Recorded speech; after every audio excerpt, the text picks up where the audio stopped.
வணக்கம் பிரதர். இன்றைக்கி பார்த்தீங்கன்னா 4GB NVIDIA 1650 கிராஃபிக்ஸ் கார்டில் AutoCAD, Photoshop, கோரல்ரா, multimedia rendering, so அந்த மாதிரி பெரிய பெரிய எடிட்டிங்கெல்லாம் சப்போர்ட் ஆகிற மாதிரி லேப்டாப் வந்திருக்கு நண்பா.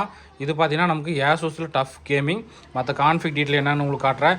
இந்த லேப்டாப்போட ப்ரைஸ் பார்த்தீங்கன்னா நம்ம தரது 36,500 தர நண்பா. இதில் ஒரு குவான்டிட்டி தான் வந்திருக்கு.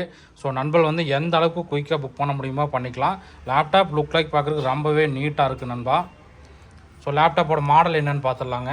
லேப்டாப்போட மாடல் பார்த்தீங்கன்னா Asus TUF gaming F15FX506 LHB மாடலுங்க. பர்ஃபார்மன்ஸ் பார்த்துடலாம். இன்டெல் கோர் i5ல 10th ஜென்ரேஷன் ஹெச் ப்ராசருங்க. 2.5 GHz ஸ்பீடு. கோர் பார்த்தீங்கன்னா 4 கோர் ப்ராசரோட வந்திருக்கு. ரேம் பார்த்தீங்கன்னா 16GB ரேம், DDR4 மொத்தம் 32GB ரேம் சப்போர்ட் ஆகும். SSD பார்த்தீங்கன்னா நமக்கு 512GB NVMe SSDயோட வந்திருக்கு. இன்டெல் ஷேர்டு கிராஃபிக்ஸ் கார்டு பார்த்தீங்கன்னா 8GB வந்திருக்குங்க.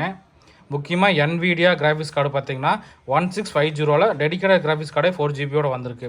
ஸோ இது வந்து உங்களுக்கு சிவிலு, அப்புறம் எடிட்டிங், கேமிங், ஸோ அந்த மாதிரி எல்லாத்துக்குமே சப்போர்ட் ஆகும். இதில் ஒரு குவான்டிட்டி தான் வந்திருக்கு. நண்பர்கள் வந்து எந்த அளவுக்கு குயிக்காக புக் பண்ண முடியுமோ பண்ணிக்கலாம். ஸோ லேப்டாப் ரொம்பவே தெளிவாக இருக்குது நண்பா. ஸோ இந்த மாதிரி லேப்டாப் டெஸ்க்டாப் தகவல் தெரிஞ்சுக்கணும் நம்மளை வந்து ஃபாலோ பண்ணிக்கங்க. ஓகே நண்பா, தேங்க்யூ.